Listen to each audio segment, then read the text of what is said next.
मेरे सभी सुनने वालों को नमस्कार।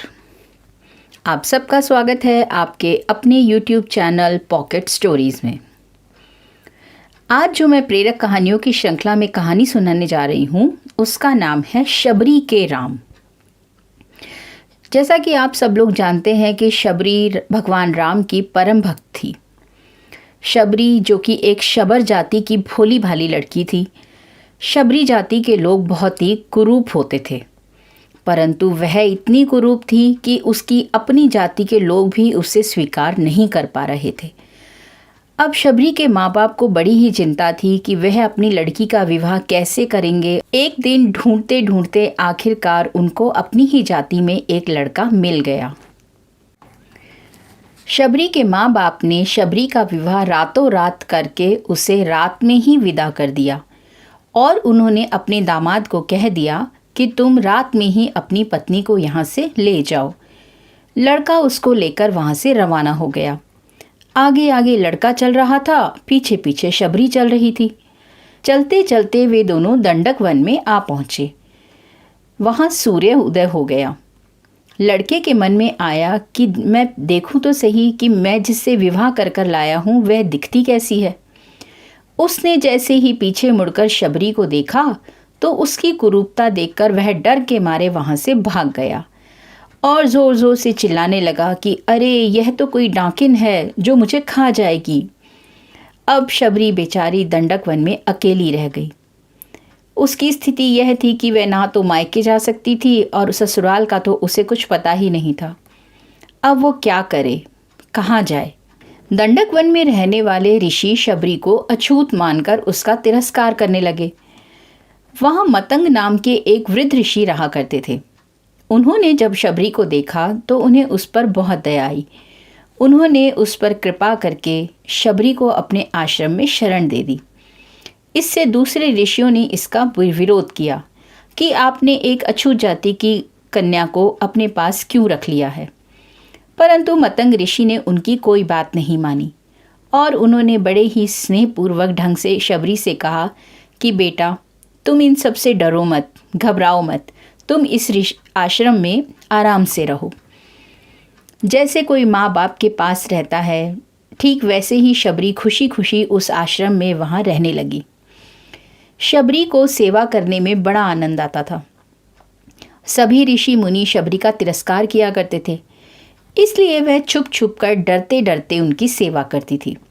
रात में जब सब लोग सो जाते तो जिस रास्ते से ऋषि लोग स्नान करने के लिए पंपा सरोवर जाते थे वह उनका रास्ता बुहार कर साफ कर देती थी। जहाँ कंकड़ होते वहाँ बालू बिछा देती, ऋषियों के लिए ईंधन लाकर रख देती और अगर कोई देख लेता तो वह वहाँ से भाग जाती। वह डरती थी कि अगर मेरी छाया भी ऋषियों पर पड़ गई तो वह अशुद्ध हो जाएंगे। इस प्रकार ऋषि मुनियों की सेवा में ही उसका समय बीतने लगा। आखिरकार एक दिन वह समय भी आ गया जो सबके लिए ज़रूरी होता है। मतंग ऋषि का शरीर छूटने लगा था। उनकी मृत्यु पास आ गई थी। जैसे माँ बाप के मरते समय बालक रोते हैं, ऐसे ही शबरी भी मतंग ऋषि के इस अवस्था को देखकर रोने लगी। रोने के सिवाय वह बेचारी और कर भी क्या सकती थी। उसके हाथ में यह सब नहीं था। मतंग ऋषि ने कहा कि बेटा, तुम चिंता मत करो, एक दिन तेरे भगवान राम ज़रूर आएंगे। मतंग ऋषि यह कहकर मृत्यु को प्राप्त हुए और शरीर छोड़कर चले गए। अब शबरी भगवान राम के आने की प्रतीक्षा करने लगी। प्रतीक्षा जो कि एक बहुत ऊंची साधना होती है।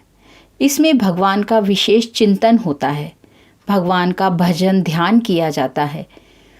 भगवान का भजन ध्यान तो करते हैं, वह इतना सजीव साधन नहीं होता, निर्जीव सा मालूम होता है, परंतु प्रतीक्षा में भी सजीव साधना होती है।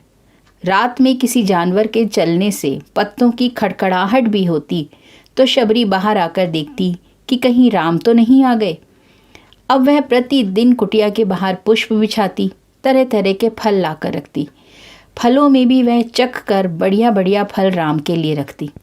राम जी नहीं आते तो दूसरे दिन फिर ताजे फल लाकर रखती। उसके मन में बड़ा ही उत्साह था कि राम जी आएंगे तो उनको भोजन कराऊंगी। प्रतीक्षा करते करते एक दिन शबरी की साधना पूर्ण हो गई। मतंग ऋषि के वचन सत्य हो गए। भगवान राम शबरी की कुटिया में पधारे। सबरी देखी राम ग्रह आए, मुनि के वचन समुझिजिय भाए। दूसरे बड़े बड़े ऋषि मुनि प्रार्थना करते कि महाराज हमारी कुटिया में पधारो, परंतु भगवान कहते हैं कि नहीं, हम तो शबरी की कुटिया में ही जाएंगे। जैसे शबरी के हृदय में भगवान से मिलने की उत्कंठा लगी हुई थी, ऐसे ही भगवान के मन में भी शबरी से मिलने की उत्कंठा लगी थी। भगवान का स्वभाव है कि उनको जो जैसे बचता है वे वैसे ही उसे भी बचते हैं। शबरी के आनंद की कोई सीमा न रही। वह भगवान के चरणों में लिपट गई और जल लाकर उसने भगवान के पहले चरण धोए, फिर आसन बिछाकर उनको बिठाया। फल लाकर भगवान के सामने रखे, प्रेम पूर्वक उनको खिलाने लगी। शबरी, जो कि पुराने ज़माने की एक स्त्री थी, और राम जी भी बालक की तरह छोटे थे। जैसे माँ बालक को भोजन कराती है, ऐसे ही शबरी प्यार से राम को फल खिलाने लगी और राम जी भी बड़े प्यार से उनको खाने लगे। कंद मूल फल सुरस अति, दिए राम कहूँ आनी, प्रेम सहित प्रभु खाएं, बारंबार बखानी। जय सिया राम। दोस्तों, आपको मेरी ये कहानी कैसी लगी? आप अपने सुझाव, अपने कमेंट्स मुझे कमेंट सेक्शन में लिखकर ज़रूर बताएं। मैं फिर आपके लिए ऐसी ही रोचक कहानी लेकर आऊँगी। तब तक के लिए नमस्कार।